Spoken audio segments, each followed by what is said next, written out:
ஆண்டவரும் இரட்சகருமாகிய இயேசு கிறிஸ்துவின் ஒப்பற்ற நாமத்தில் இன்றைய தேவனுடைய வார்த்தை அப்போஸ்தலரின் நடபடிகள் 27வது அதிகாரம் 10வது வார்த்தை. மனுஷரே, இந்த யாத்திரையினால் சரக்குக்கும் கப்பலுக்கும் மாத்திரமல்ல, நம்முடைய ஜீவனுக்கும் வருத்தமும் மிகுந்த சேதமும் உண்டாயிருக்கும் என்று காண்கிறேன் என்று சொல்லி அவர்களை எச்சரித்தான். அப்போஸ்தலனாகிய பவுல் அவனோடு கூட 276 பேர் ரோமாபுரிக்கு கப்பல் யாத்திரையில் பிரயாணப்படுகிறார்கள். அந்த பிரயாணத்தில் அவர்களை காற்று தடுக்கிறது, எதிர்காற்றாய் இருக்கிறது, காற்றின் போக்கிலே கொண்டு போகப்படுகிறார்கள். இவைகளுக்கு நடுவிலே அவர்கள் நல்ல துறைமுகம் என்கின்ற இடத்திற்கு சென்று விடுகிறார்கள். அப்பொழுது பவுலுக்குள்ளே தேவனால் ஒரு எச்சரிப்பின் செய்தி வெளிப்படுகிறது. இந்த யாத்திரையிலே சரக்குக்கும் கப்பலுக்கும் மாத்திரமல்ல, நம்முடைய ஜீவனுக்கும் வருத்தம் உண்டாகும் என்பதை அவன் தேவனாலே உணர்த்தப்படுகிறான். 100க்கு அதிபதியையும் கப்பலில் இருக்கிறவர்களையும் எச்சரிக்கிறான். பவுல் தேவன் கொடுத்த உணர்வின்படி வரப்போகிற ஆபத்தை முன்கூட்டியே அறிந்து எச்சரிப்பு கொடுக்கிறார்.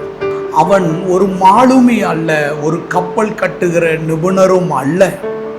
ஆனால் தேவனோடு நடக்கிற அனுபவத்தினால் ஆவியானவருடைய வழி நடத்துதலை உணர்ந்து அவன் பேசுகிறான். ஆனால் கப்பலில் இருந்த 100க்கு அதிபதியும் மற்றவர்களும் பவுலினால் சொல்லப்பட்ட எச்சரிப்பை ஏற்றுக்கொள்ளவில்லை. இந்த 100க்கு அதிபதியைப் போல, கப்பலில் இருக்கிற மனிதர்களைப் போலவே இன்றைக்கு அநேக தேவ பிள்ளைகள் இருக்கிறார்கள். தேவனிடத்தில் இருந்து வருகிற எச்சரிப்பை ஏற்றுக்கொள்ளாததினாலே அவர்கள் துன்பத்திற்கும் வேதனைக்கும் நாச மோசங்களுக்கும் ஆளாக்கப்படுகிறார்கள். 100க்கு அதிபதியும் கப்பலில் இருந்தவர்களும் மழைக்காலத்தில் அந்த இடம் வசதியாயிராதபடியினால் அநேகருடைய ஆலோசனையை கேட்டு, அந்த நேரத்தில் பார்த்தால் திடீரென்று தென்றல் காற்று வருகிறது. அதை கண்டவுடன் தங்கள் கோரினது, தங்களுடைய விருப்பம் கைகூடி வந்தது என்று சொல்லி அவர்கள் புறப்பட்டு மிகுந்த வேதனைக்கு, துன்பத்திற்கு ஆளாக்கப்படுகிறார்கள். இன்றைக்கு தேவன் தமது வார்த்தைகளை பரிசுத்த ஆவியானவரால் அல்லது தேவ ஊழியர்கள் மூலமாக நம்மை எச்சரிக்கிறார். அந்த எச்சரிப்பின் செய்திகளை ஒருபோதும் அலட்சியம் செய்யக்கூடாது. பொதுவாக தேவனுடைய ஆலோசனை, ஊழியர்களுடைய ஆலோசனை நமக்கு சாதகமாயிருக்கும் பொழுது, நம்ம விருப்பத்திற்கு ஒத்தது போல இருக்கும் பொழுது ஏற்றுக்கொள்ளுவோம். நம்முடைய விருப்பத்திற்கும், நம்முடைய ஆசைக்கும், நம்முடைய எண்ணங்களுக்கும், நம்முடைய திட்டங்களுக்கும் சற்று மாறுபாடாய் இருக்கும் பொழுது அதை ஏற்றுக்கொள்ள மறுக்கிறோம், தயங்குகிறோம். நம்மை நோக்கி வருகிற தேவனுடைய ஆலோசனைகளை அலட்சியம் செய்து நம்முடைய எண்ணங்களையோ உலக மனிதர்களுடைய ஆலோசனைகளை பின்பற்றினால் இன்னும் அதிகமான இழப்புகளை, தேவையற்ற இழப்புகளை, தேவையற்ற பிரச்சனைகளை சந்திக்க நேரிடும். தேவன் தருகிற எச்சரிப்புக்கு உணர்ந்து கீழ்ப்படுகிற இருதயம் தேவனுடைய பிள்ளைகளாகிய நமக்கு தேவை. மனித அறிவை விட தேவ சித்தத்தின்படி வாழ்வது தேவ பிள்ளைகளாக இருக்கிற நமக்கு அவசியம். 100க்கு அதிபதிக்கு ஒரு தேவ எச்சரிப்பு உண்டானது.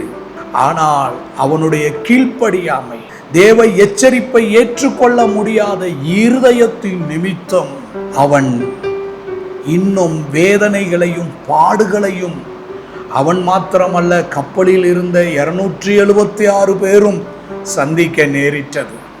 கர்த்தருடைய பிள்ளையே, இன்றைக்கு உங்களுடைய வாழ்க்கையில் தேவன் தருகிற எச்சரிப்பான வார்த்தைகளை கேட்டு அவைகளுக்கு கீழ்ப்படிய மனதார உங்களை ஒப்பு கொடுப்பீர்களானால் நீங்கள் கர்த்தரால் ஆசீர்வதிக்கப்படுவீர்கள், கர்த்தரால் பாதுகாக்கப்படுவீர்கள்.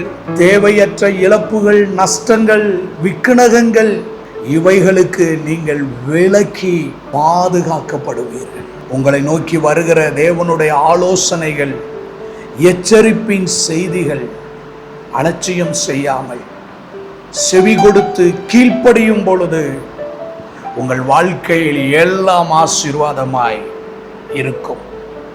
வேதனை இல்லாத ஆசீர்வாதத்திற்கு நேராக தேவன் உங்களை நடத்துவார். அன்பின் நல்ல ஆண்டவரே, எங்களுடைய வாழ்க்கையில் எங்களை நோக்கி வருகிற தேவனுடைய ஆலோசனைகளுக்கு நாங்கள் செவி கொடுத்து கீழ்ப்படிய எங்களுக்கு கிருபை தாரும்.